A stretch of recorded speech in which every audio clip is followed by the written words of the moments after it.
आएंगे तो क्या होगा? आप देखो पहले। तो अदर पार्टी है, दूर की तो बात नहीं बता रहे हैं, आज सुबह की बात बता रहे हैं। हमारे मेडिकल पे आजाद समाज पार्टी का कार्यालय का बैनर लगा हुआ था। विधानसभा आजाद समाज पार्टी से विधानसभा अध्यक्ष है, ठीक है। तो आज बैनर लगा हुआ था, तो मनुवादियों लोगों ने क्या किया, उस बैनर को फाड़ के जला दिया है।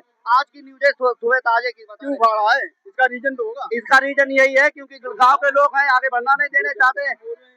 अब यही बात है। आज तक हमने थाने में नहीं गए, आज तक थाने में नहीं ले गए, लेकिन आज सुबह थाने में एसओ साहब को अपनी बात देकर आए, एप्लीकेशन देके आए, उन्हें कहा उसकी जांच करवाएंगे, सारी चीजें हैं।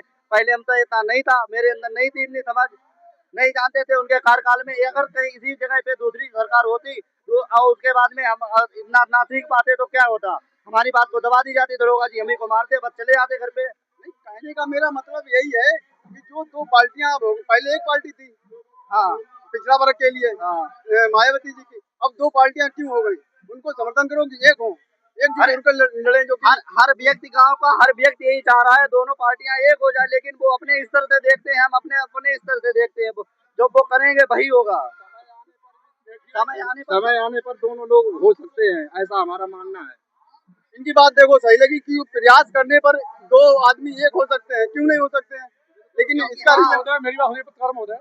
ऐसा होता है, बाबा साहब की प्रतिमा या पोस्टर लगाने से जी बोलिए। कोई अम्बेडकरवादी नहीं हो जाता है। जी बोलिए। सभी पार्टियां राजनीतिक स्तर के लिए बाबा साहब की पोस्टर तो लगाती हैं, जी बोलिए। लेकिन उनका विचारधारा उनसे नहीं मिलती है। तो कहीं न कहीं आजाद समाज पार्टी संविधान के हित में और बाबा साहब के मिशन को आगे बढ़ाने के लिए काम कर रही है। तो मैं चाहता हूँ कि ज्यादातर लोग इस पार्टी में, आजाद समाज पार्टी में सहयोग करें और बाबा साहब के विचारों को आगे बढ़ाएं।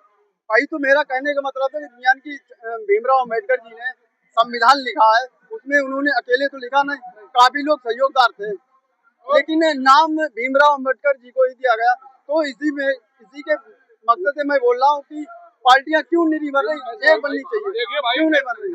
ऐसा है, भाई बता रहे थे अभी कि इनका पोस्टर कहीं न कहीं लोगों ने फाड़ दिया है।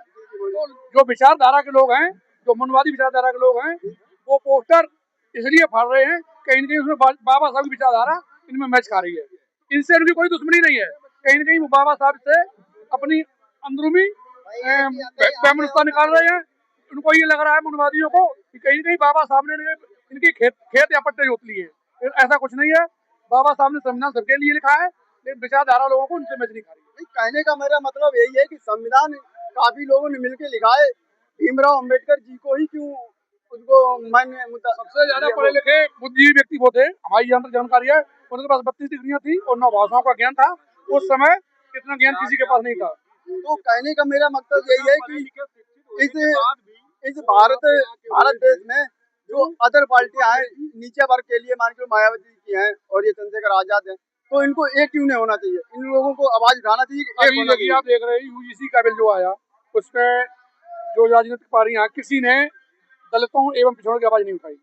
मायावती जी की पार्टी जो बसपा है, बहुजन समाज पार्टी, इनकी वो है, बहुजन समाज की पार्टी है, उन्होंने उनके किसी भी कार्यकर्ता या समर्थक ने यूजीसी बिल पर नहीं बोला। तो चंद्रशेखर रावत जी केवल अकेले सांसद हैं, उन्होंने इस बिल को अपने दम पर पूरी विधानसभा लोकसभा में रखा, अपनी बात रखी और पूरे देश ने इस बात को सुना।